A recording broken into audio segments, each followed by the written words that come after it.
परमेश्वर आप में से हर एक व्यक्ति के घर को प्रार्थना के घर में परिवर्तित होता हुआ देखना चाहते हैं। और शुरुआत आप स्वयं से करें। स्वयं से आप शुरुआत कर सकते हैं। आप सबसे ज्यादा परेशान क्यों रहते हैं मालूम है? आपको लगता है कि मैं इस पृथ्वी पर सबसे ज्यादा परेशान हूं क्योंकि आप प्रार्थना नहीं करते हैं।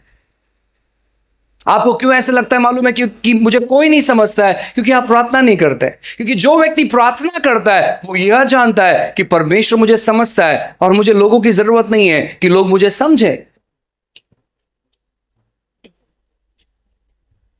कोई मुझे समझे या नहीं समझे, परमेश्वर मुझे समझता है और यह मेरे लिए महत्वपूर्ण है। जब आप प्रार्थना करेंगे तभी जाकर परमेश्वर अपने हृदय को आपके ऊपर प्रकट कर पाएगा, तभी आप जान पाएंगे। दो व्यक्तियों के बारे में परमेश्वर जिक्र करता है पूरे बाइबल में। एक है राजा दाऊद और दूसरा है अब्राहम। अगर आप राजा दाऊद के बारे में पढ़ेंगे तो लिखा गया है कि यह व्यक्ति मेरे हृदय के पीछे रहने वाला व्यक्ति, यानी यह हृदय मेरे आज्ञाओं को मानने वाला व्यक्ति है। और जब आप अब्राहम के बारे में पढ़ेंगे तो लिखा गया कि यह मेरा मित्र है। और ये दोनों भी प्रार्थना करने वाले लोग थे। ये दोनों भी प्रार्थना करने वाले लोग थे। जहां जहां परमेश्वर जिस व्यक्ति के बारे में उसने संपर्क किया है, जिस व्यक्ति से उसने बातचीत किया है, जिस व्यक्ति से उसने संपर्क किया है, वे सभी के सभी प्रार्थना करने वाले लोग हैं। ऐसा एक भी व्यक्ति आपको बाइबल में नहीं मिलेगा जो प्रार्थना नहीं करता था और परमेश्वर उसके साथ बात किया। एक भी व्यक्ति नहीं मिलेगा। जब आप बात करते हैं शाऊल के बारे में, हालांकि वो कलीसिया को सताता था, लेकिन वो प्रार्थना करने वाला व्यक्ति था। वो कोई सामान्य व्यक्ति नहीं था, वो बहुत अद्भुत व्यक्ति था। हालांकि वो प्रभु को नहीं जानता था, लेकिन वो प्रार्थना करने वाला व्यक्ति था। परमेश्वर ने मंदिर में दो व्यक्तियों से मुलाकात किया। ये दोनों व्यक्ति प्रार्थना करने वाले व्यक्ति थे। जो व्यक्ति प्रार्थना करने वाला व्यक्ति है, परमेश्वर उससे मुलाकात करेगा। और जब परमेश्वर किसी व्यक्ति से मुलाकात करता है, वो व्यक्ति सामान्य नहीं रहता। जिस व्यक्ति से परमेश्वर मुलाकात करता है, जब आप उस व्यक्ति के उपस्थिति में जाओगे, आप अनुभव करोगे कुछ अलगाव का। आप कहोगे नहीं यार, ये व्यक्ति सच में कुछ अलग है। जो व्यक्ति प्रार्थना करने वाला व्यक्ति है, वो परमेश्वर के बारे में ज्यादा बात करेगा, लोगों के बारे में नहीं। जो व्यक्ति प्रार्थना करने वाला व्यक्ति है, वो परमेश्वर के सीक्रेट्स को रिवील करेगा, गुप्त बातों को रिवील करेगा। जो व्यक्ति प्रार्थना करने वाला व्यक्ति है, वो हमेशा भविष्य में रहता है, अपने भूतकाल में नहीं। जो व्यक्ति प्रार्थना करने वाला व्यक्ति है, उसका मन परमेश्वर के बातों पर लगा रहेगा, पृथ्वी के बातों पर नहीं।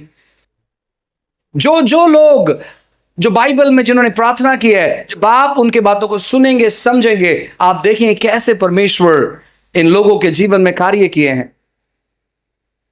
वो अपनी अच्छी और भली और बुरी हर एक चीजों को वे प्रार्थना में लेकर जाते हैं और परमेश्वर उनको बदलकर एक नए व्यक्ति में परिवर्तित करता है। प्रार्थना हमारे जीवन को बदलता है। इसलिए हमारा मन हमें बनाना चाहिए प्रार्थना करने के लिए।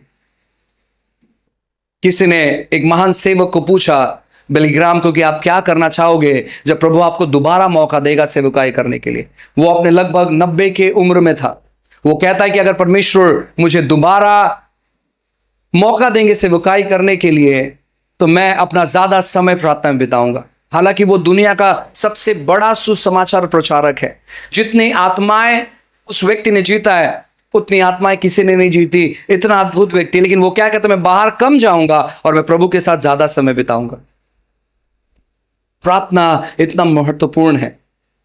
प्रार्थना आपको इसलिए नहीं करना है क्योंकि बहुत सारी दिक्कतें, बहुत सारी समस्या है। प्रार्थना इसलिए करना है कि आप परमेश्वर का अनुभव कर पाओ। अगर आपने एक बार परमेश्वर को इस पृथ्वी पर अनुभव कर लिया, आपको किसी चीज का लालच नहीं रहेगा। अगर आप नशे में हैं, आप नशा ज्यादा करते हैं, अगर आपने प्रभु को एक बार अनुभव कर लिया, आपका नशा जो शारीरिक नशा है वो कैसे आपके जीवन चले जाएगा आपको मालूम भी नहीं पड़ेगा। इस दुनिया में अगर सबसे बड़ा कोई नशा है तो वो है परमेश्वर का। उसके सामने बाकी कोई भी नशा फीका पड़ जाता है। इसलिए जब लोग प्रभु के उपस्थिति में गए, लोगों ने अपने आप को इसलिए परिवर्तित होते हुए देखा, लोगों ने बहुत सारा चीज इसलिए त्याग दिया क्योंकि वो उस उपस्थिति को खोना नहीं चाहते। मैंने तक यहां तक गवाही सुनी है, अब ये सच है या नहीं मुझे नहीं मालूम, लेकिन जो व्यक्ति कह रहा था वो बहुत अद्भुत व्यक्ति है, वो झूठ नहीं बोल सकता। वो व्यक्ति कहता है कि वो एक ऐसे महिला से मिला जो स्वर्ग जाकर आई, और उसका पति बहुत अद्भुत सेवक है जिसका नाम स्मिथ विगल्सवर्थ है। स्मिथ विगल्सवर्थ के बारे में अगर आप पढ़ेंगे, वो व्यक्ति बहुत अद्भुत व्यक्ति था। लगभग सन 1700 या 1800 में परमेश्वर ने बहुत अद्भुत तौर पर उस प्रभु के जन का इस्तेमाल किए।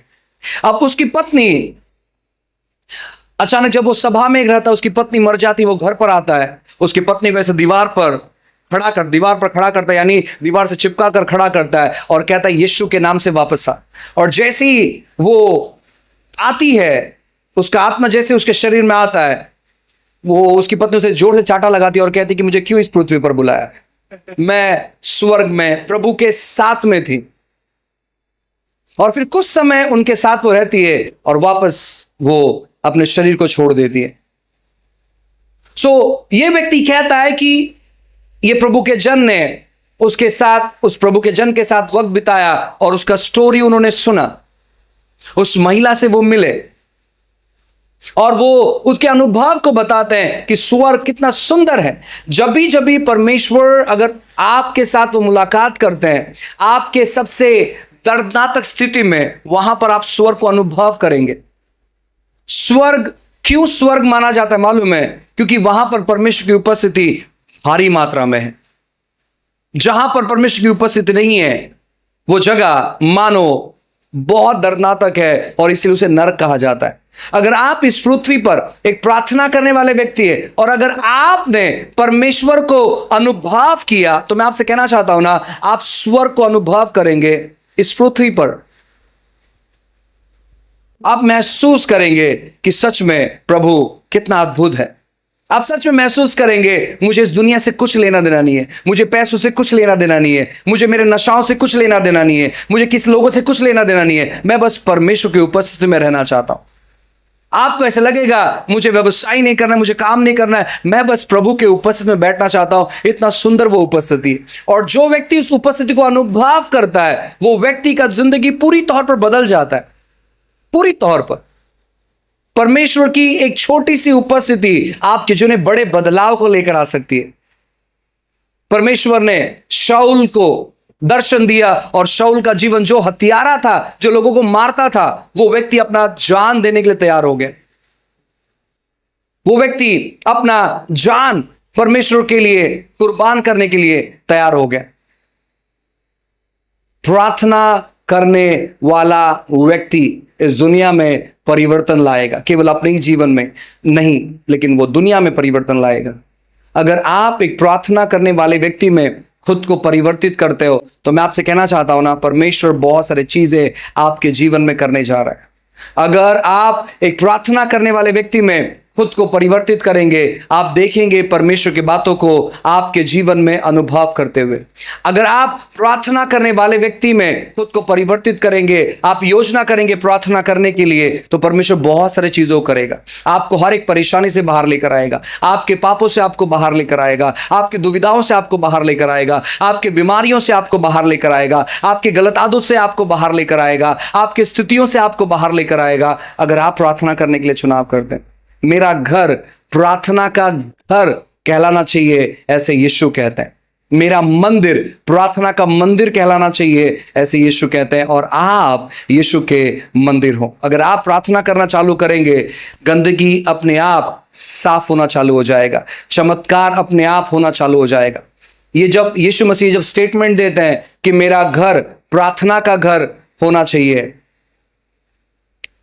उसके पहले वो अंजीर के पेड़ को श्राप देते हैं, या अंजीर के पेड़ से बात करते हैं। और जैसे ही अंजीर के पेड़ से बात करते हैं, वो सीधे जाते हैं मंदिर में और वहां पर सफाई करते हैं। और फिर वो कहते हैं कि अब ये घर मेरा प्रार्थना का घर है। जब आप अपने चमत्कार को देखना चाहते हैं, प्रभु के वचन को बोलने के बाद, आप समय बिताइए प्रार्थना में। और जो कहा हुआ शब्द आपका वो 100% पूरा होगा।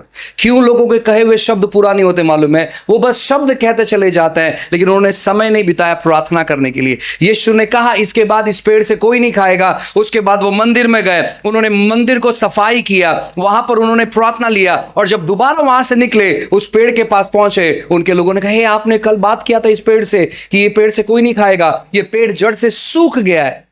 क्योंकि वो पेड़ पूरा गिर चुका था। लोगों ने देखा कि जड़ तक वो पेड़ सूख गया, क्योंकि वो बात करने के बाद वो गए और उन्होंने प्रार्थना में समय बिताया।